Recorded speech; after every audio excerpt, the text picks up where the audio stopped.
Well, good evening, everyone. Thank you for joining us here on this webinar of the secrets behind thermodynamics of money. This is really unprecedented times, and I'm so stoked to be able to share, let's say, this webinar with you alongside Ray Behan, a dear friend of mine who I've known for years and who's got really great insights to share with you. And the best thing of all, it is for free. What can compete with free? Nothing. My name is Bram Lagrou. I appreciate you guys joining here in today's session. And I just want to encourage you, first of all, after the nice warm welcome, to have your pen and paper, your notepad and your pen handy. Because if you never come across Ray before, you will be like going through a speed train. He will just share all sorts of interesting ideas with you that you will want to take notes of. And so I encourage you, take that notepad of yours. If you haven't got it yet, just get off quickly, grab one, get a pen, and maybe a second one, because I have heard people say during some of our seminars and webinars that they ran out of ink. And so make sure that you get that. Otherwise, we're going to go for as long as we need to, probably about 30 to 40 odd minutes. And afterwards, we will open it up to questions of yours as well. So without further ado, and Chris, great that you have your notepad ready. Thank you again for joining. There is Ray Behan. Hello, Ray. How are you going in WA? Yeah, really good, Bram. And thank you for the invitation to come on tonight and to speak about the work that we do around collapsing the emotions around money so that we can free up our brain space to be creative and to start being creative around money. So we're either addicted to being emotional around money or we're addicted to being creative around money, but we can't have both. So it's one or the other. So thank you for having me along. I'm excited to be here. I'm super stoked of having you as well here. And thanks again for freeing yourself up out of your busy schedule. Just for everybody, if you're not familiar with Ray right now is traveling all around Australia if authorities and airlines permit, because obviously with the recent pandemic, things are changing very quickly. But in the last few months, every single event that Ray has booked was booked out.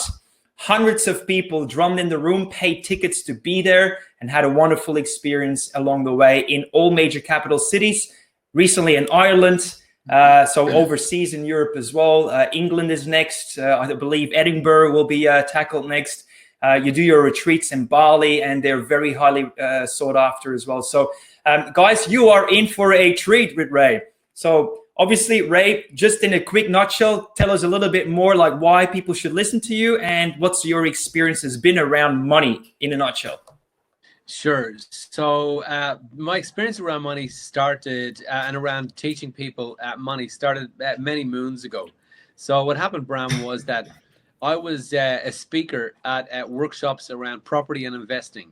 So I spoke at these events, and they were 4-day workshops and teaching people, how to really get in and get the investment end of things right. And we were doing that because statistically in the Western world, the statistics are quite difficult to consume. And the consumption of that shows is that most people run out of superannuation and savings in retirement. So most people do that. So that's called an absence of financial freedom. So the numbers were that 5% of Australians, for example, only 5% ever achieve the level of financial independence. That means the other 95% rely on handouts. Handouts are that from your superannuation. But because we're living longer now, we just do not have enough superannuation to live. So we were running our workshops, and we were teaching people some really cool strategies that really worked really well, and all proven science behind all of that. But what would happen is that these people were kind of going off and they were getting involved. They were finding an emotion in a moment. And when you find an emotion in a moment, well, then as long as it's a highly charged emotion, well, then you follow the emotion in that moment. But over a period of time, then the emotion would fade away and they would go back to their old self. So now the old self was alive. Now the old self is the one that caused the problem in the first place and caused the missingness, the disconnection between who they wanted to be financially and who they were pretending to be. And most people pretend. So they mask up in the morning and you say to them, how are things financially? Oh yeah, things are good. But when you look into the books, their books, things are absolutely disastrous. And if they keep following that rhetoric of the past, well, then all they're doing is they're taking the past and they're throwing it into the future, and they're bumping into it 10 years later when it's all too late. So what we were trying to do then was discover why were people coming to a workshop or coming to a talk, whatever it might be, and they were getting into that emotional state of realizing, okay, I have to do something. So we'd say, right, you want to do something? To go, yeah, I need to do something. Right, well, here's your different options of the different some things that you can do. You got to choose one thing from your bag of some things. So they would choose to do one thing, from those bag of some things. And then a year later, they were back doing the old thing. So what was that about? So what we found was that I'd been studying mindset, consciousness, and quantum physics mostly for many, many, many years. So then we started to implement that training around mindset and emotions. And that's what we're going to talk about tonight. The emotion of money to free up emotional brain space to activate creative brain space. So we started to find then that by teaching people how to think about their thinking, to teach people how to be conscious of their subconscious way of acting and being and doing and thinking. Well, if we could teach them to think about their thinking, and to get them to reflect on the true beliefs that they were following around money, relationship, whatever it might be, and getting to do that then, well, they started to become conscious of their subconscious habits that caused the problem in the first place. And that's when people started to have the shift. That's when people started to kind of divorce themselves from the old way of being and to start to create a marriage, an engagement to the new way of being. Now, that for a lot of people can be really challenging. So in this work that we do in thermodynamics, the greatest thing that we can do in thermodynamics is a kind of a two-pronged approach. So it's a two-pronged attack on the old ego. Number one is to reflect on your current financial position in your life and reflect on that. Now, that for some people is like a bullet in the back of the head. And, it hurts. It hurts. Like it really hurts. And then at the same time is to be able to delve into the straight past the wild frontiers of the subconscious mind, into the uncharted brain territory that they've never been in for the last 5, 10, and 20 years, and delve in there and find out what is the belief. And the belief is it's an indoctrination from the morning of our life. And the morning of our life is between the age of 1 and 8. And the morning of our life then, when our brain was in the alpha brainwave frequency, well, the brain was absorbing information. And that absorbing of information then, the left brain analytical was catching that information that was coming in, and it would embed that information into the left brain analytical as a deep-seated long-term belief that would live with us until the day we die. So those beliefs around all different areas of our life, and we're talking about money today, those beliefs around money, for most people that we found were money is hard to come by. Well, how dare you try to get into your adult life and try and do greater than the average person and break that societal demand on you to be a consumer, to live in the consumer world. And society needs everybody in a consumer world, because the moment that you try to follow your dream to stop being a consumer and start to be a creator, well, that starts to affect society, because we need consumerism. We need the factories. We need the stuff coming in from overseas. We need to fill the ships. We need to fill the trailers. We need to fill the trucks, because we need to fill the stores, because we need to fill the stores with your money so that the stores can take your money and distribute it back around society again and take it from you. And so right now, excuse me for a moment, and right now, of course, with the coronavirus, the entire system is being shaken up in a big, massive way. So some are doing really well. The supermarkets are selling out. So there's a frenzy around, we need to really hoard up quickly now. There's angst, there's anxiety, there's fear. And people get really tied up. Then there's the share markets, they're collapsing. People are pulling their money out. They're not investing. And so money really, it's one of the first primal areas of life that gets affected as soon as we're really in the crocodile brain, right? So I'm super stoked to have you on this call here.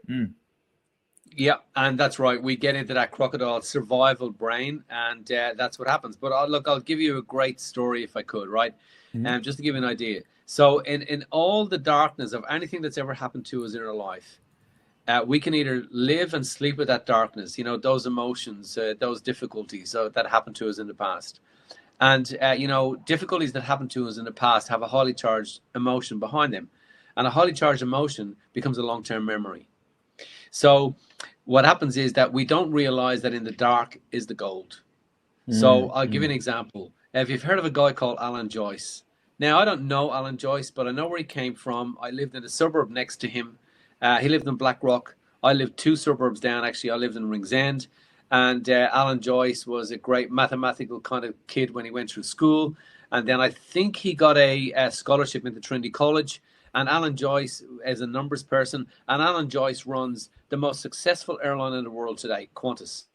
And he's just a short, 5'2" Dublin guy who now runs Qantas. Okay. Now, Alan Joyce came out and he said just recently, he said, only the toughest, bravest airlines in the world are going to survive this.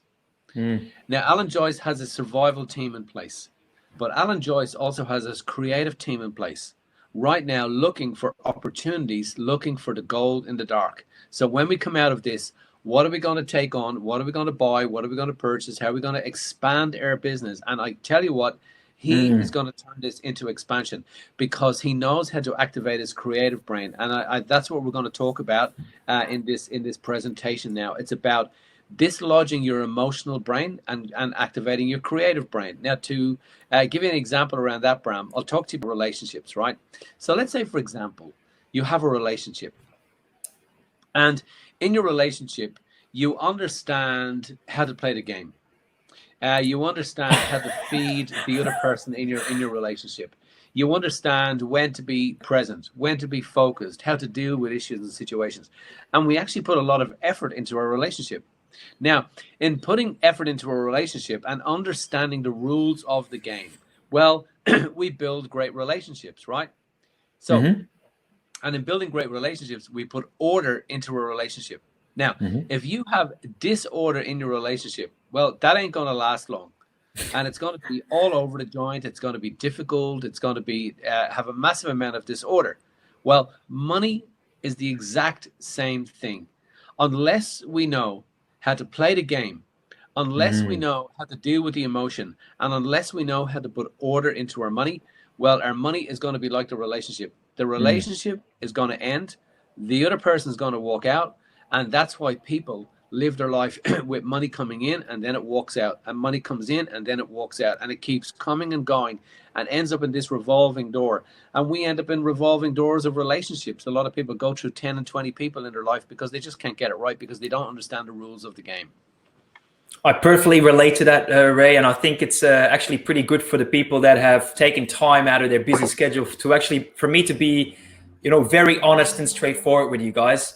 The reason why I wanted to have Ray share his insights with you is because I have personally benefited from, his teachings. I remember it was not too long ago where I found myself in dire straits. Now, I'm not talking music here, guys. It was the song was almost done.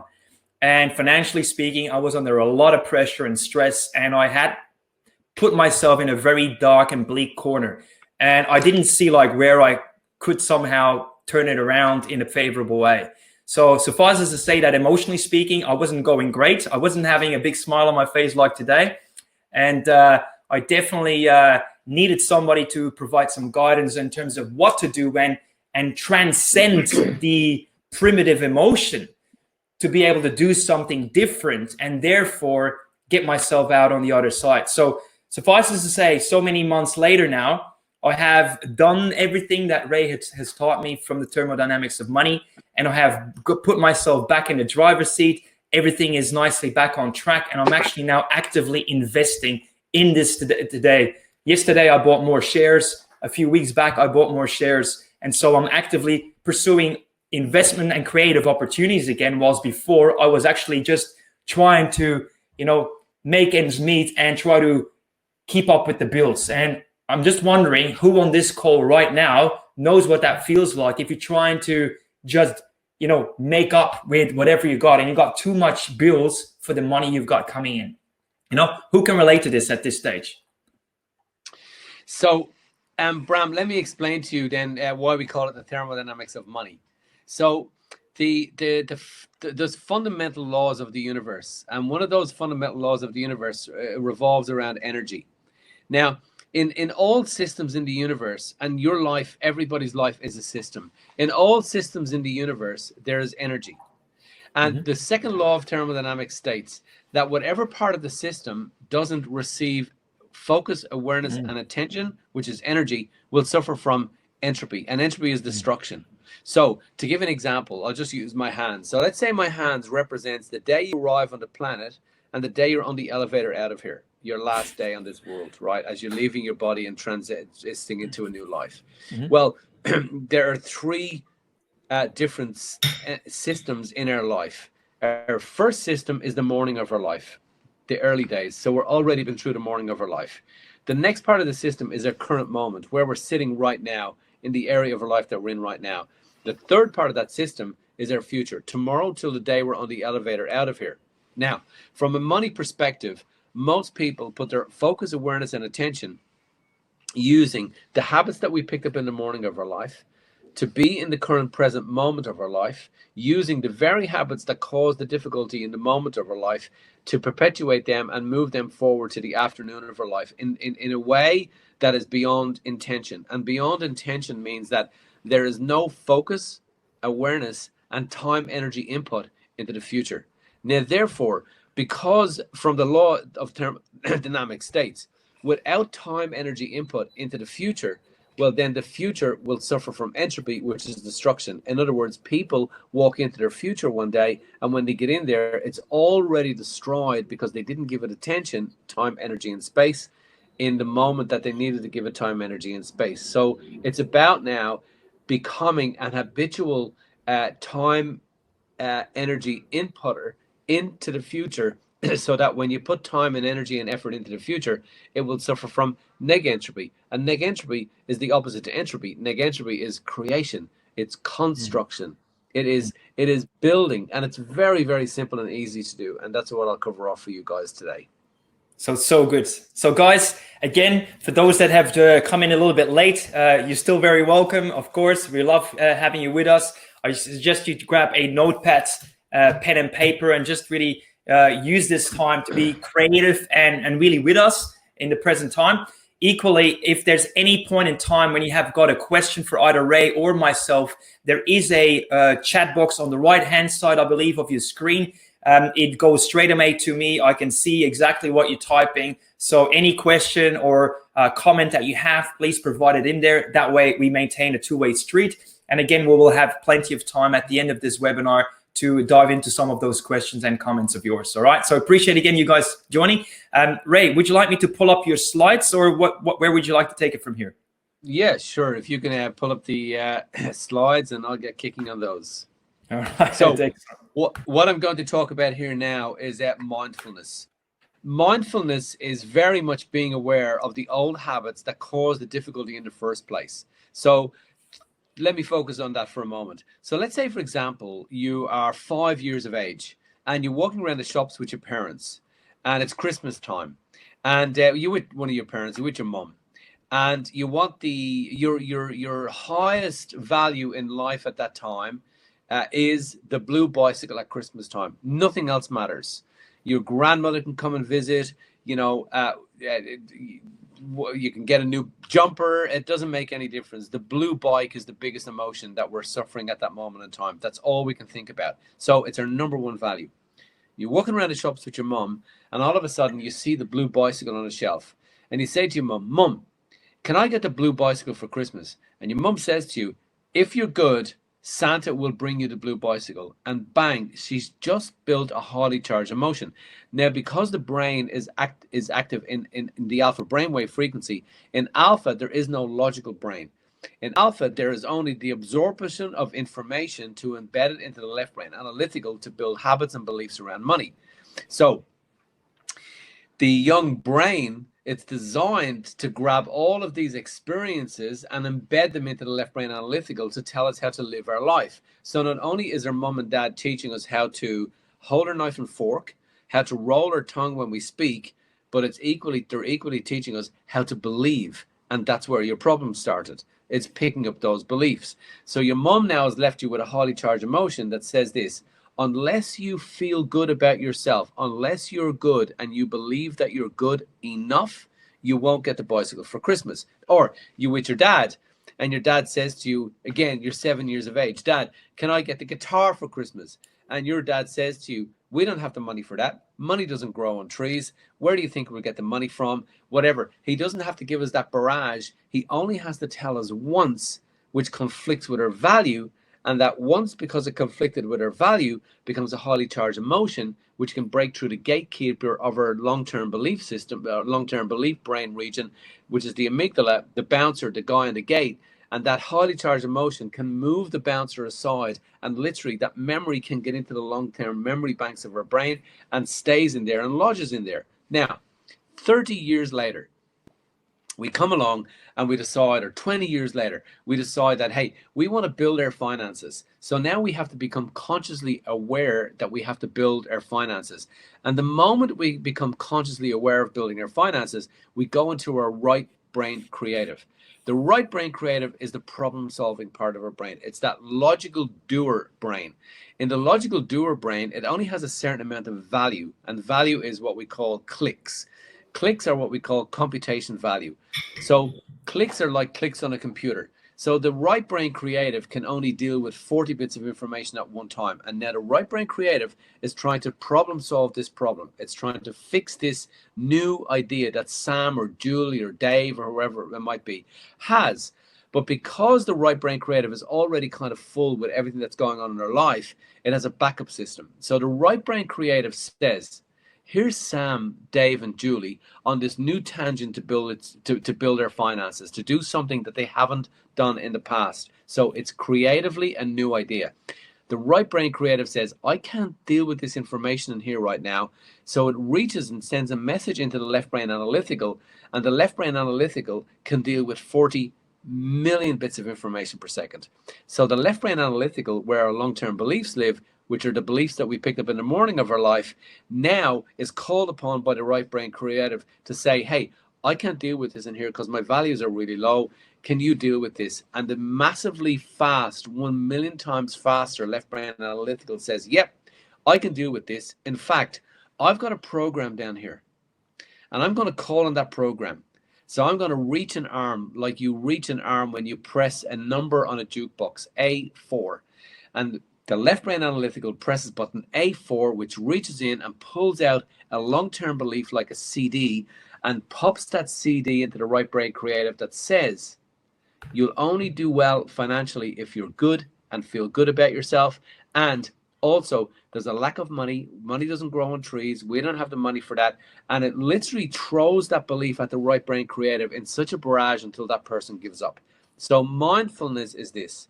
Mindfulness is realizing the long-term beliefs that we've picked up from our morning indoctrinators of our life, from the parents or the guardians that brought us through life, and reflecting on their beliefs and being mindful in our waking conscious day that when we're deciding to build our finances, to build our world, to build up our reserves for our retirement. And retirement, by the way, can be 45 years of age, it can be 40 years of age, it can be 55. The numbers need to stack up. And in doing that, it's being aware of our unaware self. And when we do, and we sit down and we say, right, we're going to now draft our financial plan for our future. Well, the moment you do, the old belief is going to come into play, and it's catching that old belief, collapsing that emotion around that belief, realizing that that belief is just an illusional delusion of the people in the morning of our life, and whatever way it served them, if we linger on and latch onto that belief, it will serve us the same way it served them. Now, how do we collapse that emotion? Exactly like I just said there, Bram. We come along and we realize that that is a non-serving value. That is a non-serving belief. It doesn't serve our greater values. And therefore, we can literally talk back to our left brain analytical in our conscious waking day. And we can say to it, you don't fit my life. You haven't served me in the past. You're not going to serve me in the future. So I'm not going to listen to you. And I'm going to go on my dream and on my goal. And right then, when we do that, the left brain analytical, which is the egoic brain, is not as strong and powerful as we think it is. And because it's not as strong and powerful as we think it is, it actually waves a white flag one day and it will say, okay, you, the creative brain, are now in charge. I will give up and I'll let you drive the bus. And now the creative brain is driving the bus around our life. So mindfulness is step number one. Got it. That's really good. You can take it away, mate. While you're at it, keep going. Cool. Okay. Now what we got to do is, now that we're mindful of those old habits, and we really have to get into that mindful space. To get into the mindful space, what we can do now is we can come along and just sit with your pen and paper and just be monetarily creative for a moment. To do that, it's reflecting on, how do we want our life to look like financially? Now, I'll rattle off some very fast numbers to show you the measure of financial freedom. So here it is. The measure of financial freedom says that we work for 50 years from the age of 18 to 68. So that's a 50-year cycle in working. So we've 50 years to get this thing right. Now, if we get things right financially ahead of the age of 68, well, we can retire ahead of the age of 68. Like I said, it can be 40, 45, 55, whatever that might be. Once we get to 68 years of age, what is the measurement of financial freedom? And here it is. So this is as constructed by ASFA, the Association for Super Funds Australia, for example. We'll just use their measurement as a key. Financial freedom is access to $60,000 per year with our mortgage paid off and no bad debt, carrying no debt. So no debt, mortgage paid off, $60,000 per year, and bang, we're there. We're in the space of financial freedom. So financial freedom means that I can take a holiday or two per year. I can change my car every 5 years, and I don't worry about money. So that's $60,000 a year to get there. But for how long? Now, my grandfather he was like a philosopher. My grandfather was a great man. He had 25 children, so he had to be a philosopher, right? He had to make things up when things weren't there. Absolutely, when things were there to make up. So my grandfather used to say to me, he'd say, Ray, I've enough money to last me the rest of my life. And I'd say, that's really good, Granddad. You know that you've got so much money to last you the rest of your life. And yes, if I die next Tuesday at 12:30. So how long do we need that $60,000 per year for? Now, here's the numbers now. So we're living longer. In the late 1800s, people in the Western world lived en masse into their late 40s, early 50s. 1945, we lived into their late 50s, en masse, early 60s. Yes, there was 80 and 90-year-olds, but I'm talking about the mass population. In 1987, we lived 77 for a male, 87 for a female. Today, we live 87 for a male and into our 90s for females. So what we have to do is we have to take worst case scenario is we're going to live long and we're going to live healthy. That's our worst case financial scenario. So what we do now is we take it that we're going to live to 93. So we need $60,000 per year from the age of 68 to 93 plus CPI and so on and so forward. Now do that calculation and it works out about $1.2 million. Now that doesn't need to be a very scary number. In the next, I think we're doing another webinar, Bram, and in the next webinar, we show your viewers and your guests here how to create that. And that's not a difficult thing to do. It's difficult to reflect on the old beliefs and to cancel out those old beliefs. That's the hard work. Once you cancel out the old beliefs, which we've already covered, well, the creative work starts. And we'll deal with that, if you like, in the next talk, because we might run out of time here. If we get into it, Bram, I'll get into it, but with the time restriction that we have, we might not hit that.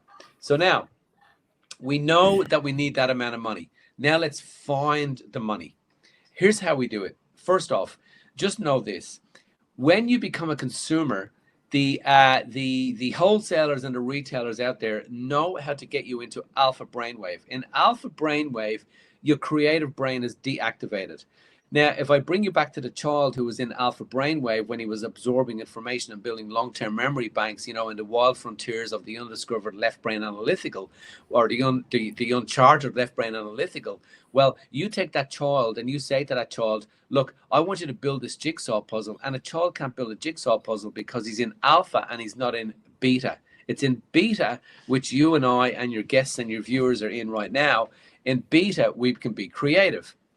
But the moment that the retailer gets hold of you, and I'm talking about the online retailer, I'm talking about, Damos.com, I'm talking about those Spree TV, I don't even know them, I'm hope I'm getting the names right, Spree TV, and you walk into the big retailers like Woolworths, Bunnings, Coles, the Reject Store, the $1 shop, the $5 shop, the $1 million shop, whatever it is, the casino. You walk in there, and when you go in there, they know psychologically how to get you from beta into alpha. Now you're in alpha. Now you're in learning brain again. When you're in learning brain and you walk through the alpha stores, you will see things like alpha traps. And an alpha trap is this. You walk into a grocery store, and all you want to do is buy bread and eggs. So you're walking around a grocery store to get your bread and eggs. And as you walk around, then you're going to go to the till. But on the way to the till is all the alpha traps. And the alpha traps are all of the things that you can survive without, but you emotionally feel like you need it. So you go and pick it up. Now you walk into the till, and now you've got a bag full of stuff that you don't even need. You could have survived without it. Why? Because the retailer knows how to get you into alpha to get your money from your pocket and your bank account and your card into theirs, and then they use it to be constructive and to build their business and build their wealth. So literally, they convince you to take money from you, give it to them, and they use it to be creative, and they use it to grow their finances. So that's what alpha traps are about. That's why they're there. Now, I'll give you some alpha traps and how they work. First off, there is no such thing as special. Yet we walk around and we see things on special. Now, on special creates an emotion that there's something special. And because we have a feeling of lesser of ourselves, well, special makes us feel special. And how do we get it? We get it by owning the special item. So how do we own it? We have to buy it.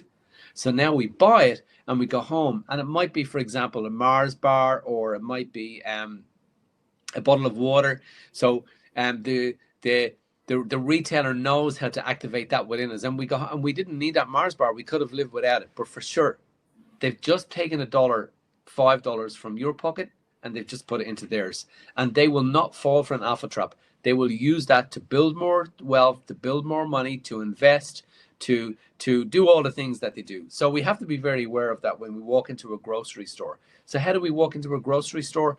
We walk in, we put on a set of blinkers. We're focused on one thing only. That one thing that we're going to do is we're just going to buy the bread, and we're just going to buy the eggs. And we make that determination to ourselves. Now, in a moment then, I'll just write a note to myself. So I'll teach you now where to put that $5 that you save.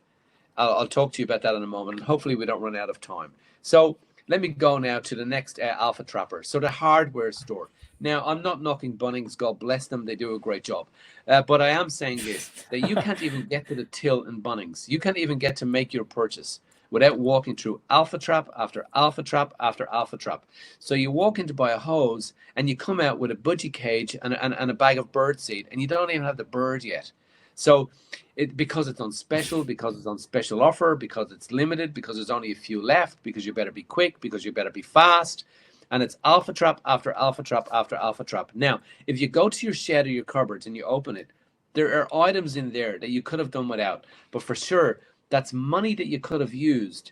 That the program, the thermodynamics, teaches you how to take every dollar and quadruple it.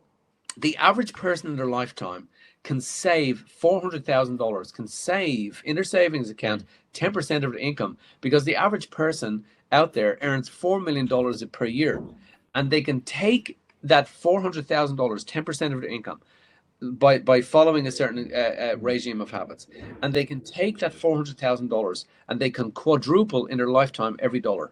Now, you quadruple $400,000 and you've got 1.6 million. But most people don't know how to do it because of this, because of that alpha trap scenario. So the psychologists that help retailers to build their stores, to build their physical stores, to build their online stores, know exactly psychologically how to activate your alpha brain. The next one then, Bram, is at the service station. Now, the service station is a, it's a really dangerous place for somebody who's living 9 to 5 and wants to create wealth.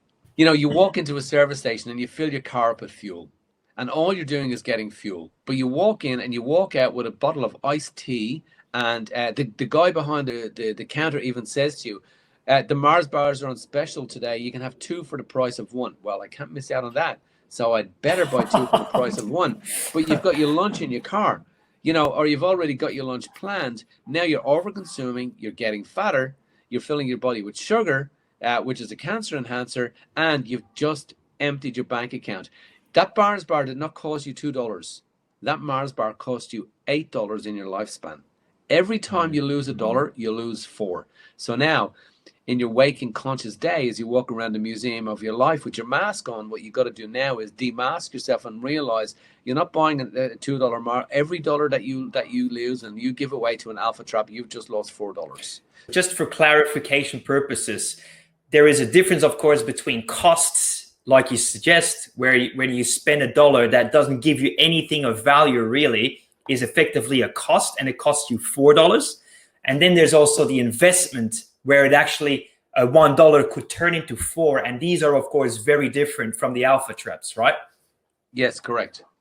Good. Next then is our online shopping. Now, online shopping that's a minefield. You delve in there and you're buying stuff that you just don't need. So again, you just got to be very mindful and conscious of online shopping, and realize that it's not just a simple retailer, a naive retailer who's sitting behind providing you with stuff.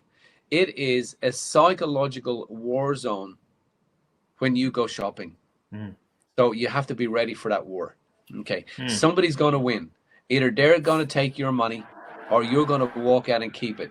But for sure, somebody's going to have it. The next one then is, Uber Eats. I mean, what a great concept. So, all of a sudden now, and Uber Eats is very, very attractive. But what happened, 24 months ago when Uber Eats wasn't there? Well, we went to the fridge and we made it and we cooked it. And we drove to the shop and we bought the stuff ourselves. But now it's really easy to give away that $5 and $10 each and every time, over and above the cost of the food. $5 and $10 every time that we do this.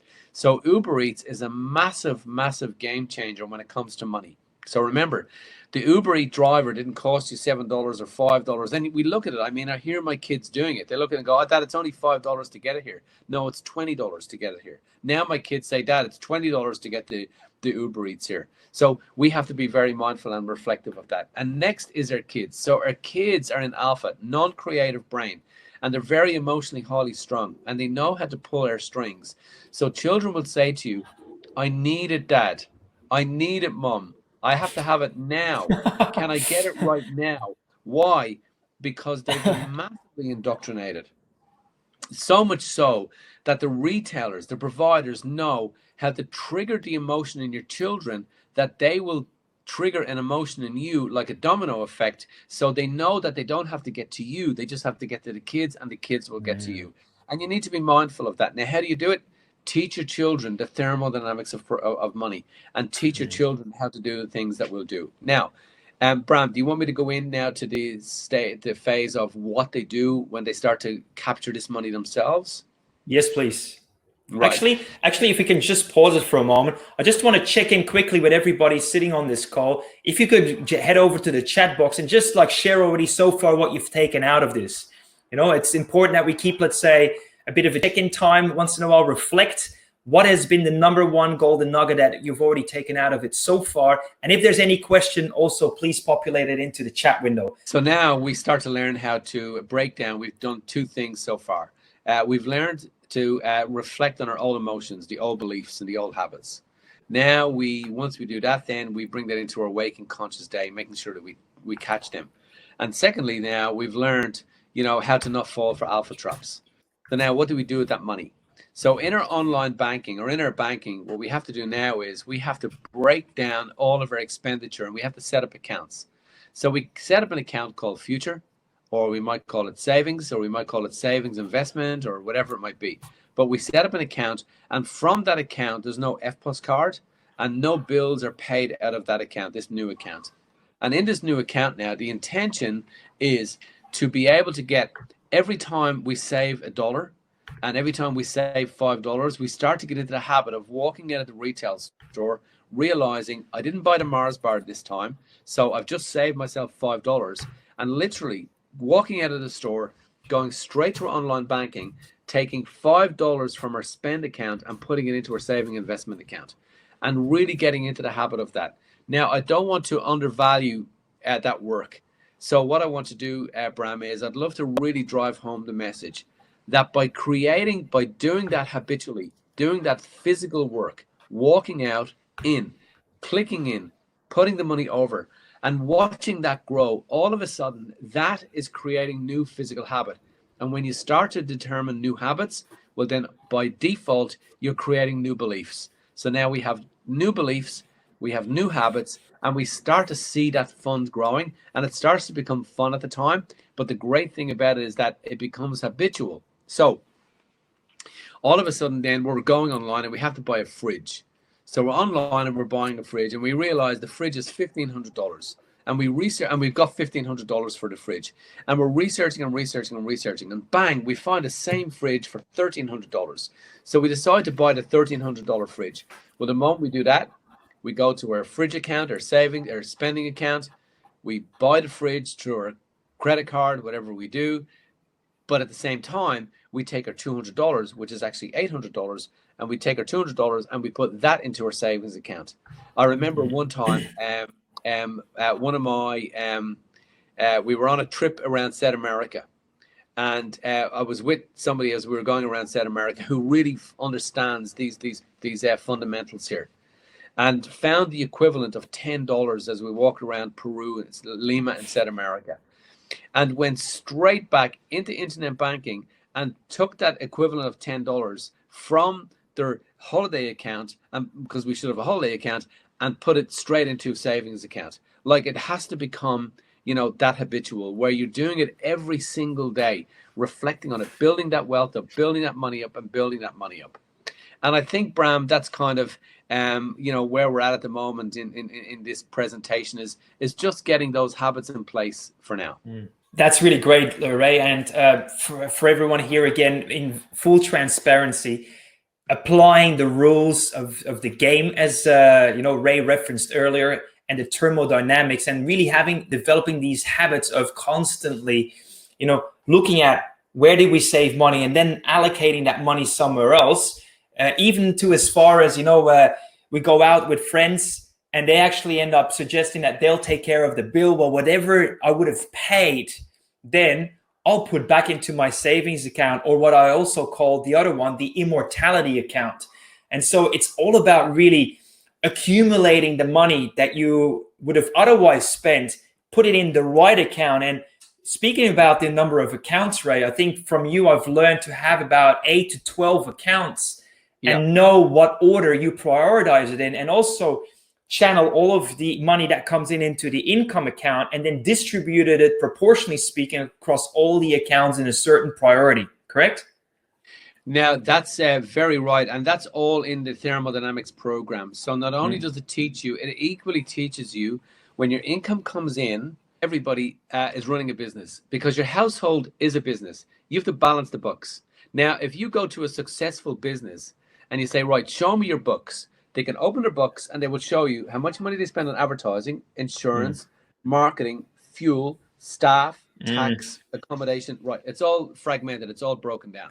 That's assuming that they know how to do their bookkeeping correctly, because a lot of small business owners don't get that right either. That's what I said. I said a successful business. So you're right. They have to get that right. But you go to a household and say, right, how much you spend last year on your vehicle, your insurance, your kids, your entertainment, your food, your petrol, and they've no idea. Yet they're running a business, but they're not using the business rules to run a business. So in the thermodynamics training program, it teaches people how to acknowledge your income coming in, acknowledge all of the different expenditures that you have, break all of that down, and set up accounts, which is exactly what a successful business does.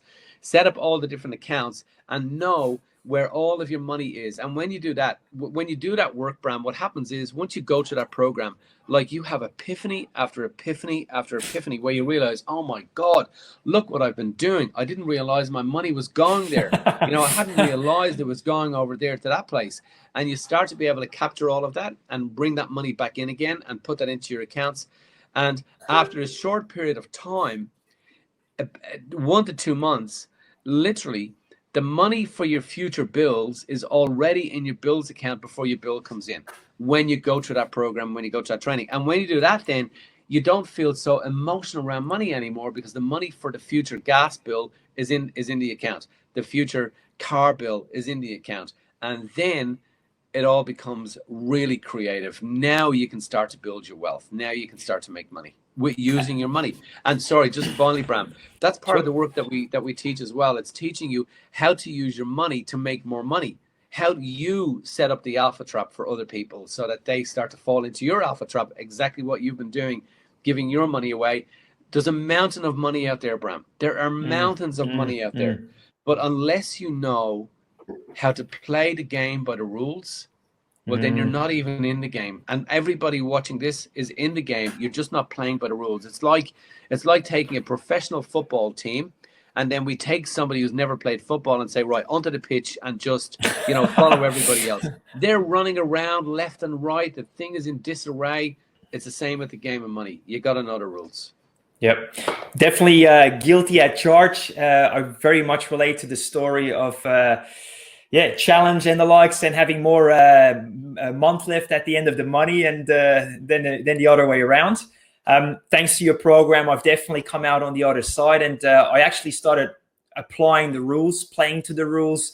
And it's funny, not only does your confidence go up, once you start seeing that you actually have more money left at the end of the month, and you actually can start making creative investments. And even if the investment would backfire, you don't feel, so remorseful and so guilty and so bad about it, because you say, so what, I'll do it better next time. And I think everything changes for the better. I've also found that whenever I am more in control of the money, there's more business coming my way. There's more money coming my way. And I certainly have business emerge where I didn't even expect it. And the opposite is true too. If we don't put the structure in our money, and we don't play by the rules, and we keep perpetuating the old, consumerist behaviors, I also noticed then that we keep perpetuating this spiral of negativity, of feeling bad, of feeling I shouldn't spend as much money now, or, I shouldn't go out now. And we feel just so isolated and alone. So guys, seriously, get structure into your finances. The sooner you do it, the better it will be, right? Ray, with your permission, there's been a few questions here that I would like to have you address. One question here is, can you recommend any literature regarding the development of the brain from 1 to 8 years old, being the alpha phase? Yeah, sure. There's a great book called Mind to Matter by Dawson Church. And that's a great book about, how the brain works and how the brain functions. Good. Thank you for that. I will move over to the next question. And please, guys, any further questions or comments, please put them in the chat window, because, again, we're here to, be a benefit to you. The next question we have is there also any reading regarding the psychology of consumerism and alpha traps available? No. That was very sharp. Yeah, no. Look, not that I have. Look, alpha traps is it came from my early days studies into consciousness, and into quantum physics and whatever. It all led to that. Understanding human emotions, how human emotions work. You talk about our workshops and so on. And, the workshops are very much around emotions. That's why people flock to them, because people love to see who they truly are. So I've never, I've read all the books, George C. Clason, Richest Man in Babylon, Barefoot Investor, whatever. But around the psychological emotions, the thermodynamics definitely is the workbook that comes with that. Touching on that a little bit. I've got an online program called How to Lose Your Mind and Live a Passionate Life. And that talks a lot about emotions. That talks about the power of the mind to affect matter. It talks about a group of chickens who subconsciously learn how to control a computer, and the computer responds to the chicken's subconscious demand. And it's proven, absolute proven science. The whole research, the study, it's all articulated, and it's all referenced in that program. So maybe that's something you can have a look at. Yep, good one. Thanks for that. I am aware that alpha traps in a slightly different nuance were also mentioned in the book Pitch Anything by Oren Clough. very good for people that are in sales and business development. But it's not necessarily really going into the psychology behind it. And it's more like you being observant and recognizing them, but you've already walked us through it anyway. Right. Yeah. And I mean, he talks about neuroeffervescence, and he talks about those chemicals that attract awareness and attention, and how to switch on the attention part of the brain. So, Oren definitely touches on that in his book for sure. But yeah, I think it's a lot deeper down the rabbit hole. Like if we want to really know who we are, we have to go back to the emotional experience that we had when we were growing up, and reflect on the beliefs that were implanted in through the indoctrination of our imagination into our left brain, and really reflect on that. And when we do that then, and we see where those beliefs came from, it's then that we fully understand what beliefs we're living our life by, and then we demask. I think it's great. There's another point here made about trade secrets. There's obviously a big rabbit hole that we can open up with that one alone. But of course, I think in basic essence, there's one golden rule that I've learned that is really great, and it is evolve with the masses, or let's say go against the masses. So if everybody is selling, you buy. If everybody is buying, you sell. And that's pretty much where a lot of people that are serious investors, they've been thinking along, they've been planning for the right times. And when everybody is scared to go invest and the stock market is going down, guess who is buying? It's exactly the investors that know that this is when they make their money. First and foremost. So I think that one is probably a golden nugget in itself without needing to refer you to big books.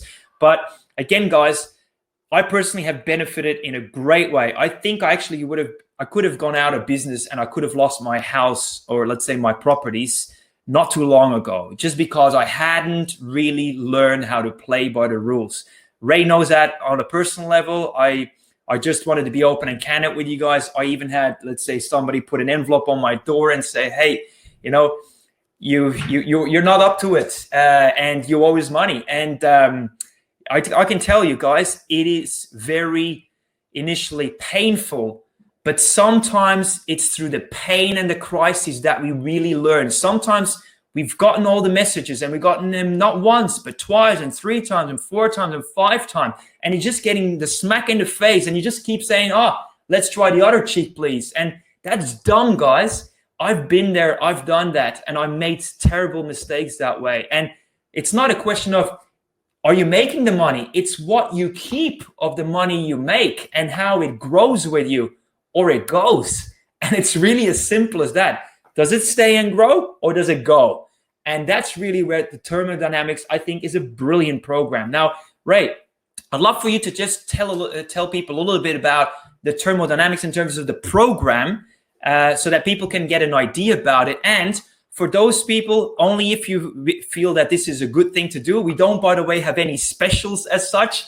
We just encourage you to further your education, where you make an investment in yourself and your future, should you choose so. And again, there's no hung up feelings if you don't. It is your sole decision. So please, Ray, take it away and fill us in a little bit on the thermodynamics of money in terms of a program where you guide people through all the various steps, because obviously the devil is in the detail. So we teach the numbers, the emotions, which are really important. And then after that, it's about numbers. So what's the income that's coming in? What does it need to grow to? And showing the bridge, the gap, what's missing financially, what's missing. The great thing is that when you reflect on what's missing, well, then it encourages you to do more. The training that we do, Bram, is a 5-year program. So what we do is we do a review every quarter. So for 5 years. So the first week of January, first week of April, first week of July, first week of October, it's time to review. And what we review is 2 things. How successful have we been in capturing more money in the past 3 months? How successful have we been in collapsing emotions and making sure that we're not the old self, because the old self is so alive inside, and we have to make sure that the old self doesn't kick in. So that's why we made it a 5-year program, to make sure that the old belief is completely and utterly deconstructed and destroyed, and there's a whole new set of beliefs in there. So after 5 years of doing that work, you're in charge. But the great thing about it is that 2 months in, you just feel a whole sense of certainty kick in which is a whole set of weight lifted off your shoulders. And then it teaches then how to keep going through and increasing your savings account, increasing your investment account. So we go through a whole simple, easily relatable formula of how to do that. It's a very, very, very effective program. Nobody who has ever done the thermodynamics program has declared that it hasn't given them a massive shift in their life. Never. It's powerful stuff. Yeah. Yep. And you've been, guiding me down that path for a while. Many times I heard you, but I didn't really take it up. Then I finally decided I'm just with my back against the wall. Just give this a shot. And guess what?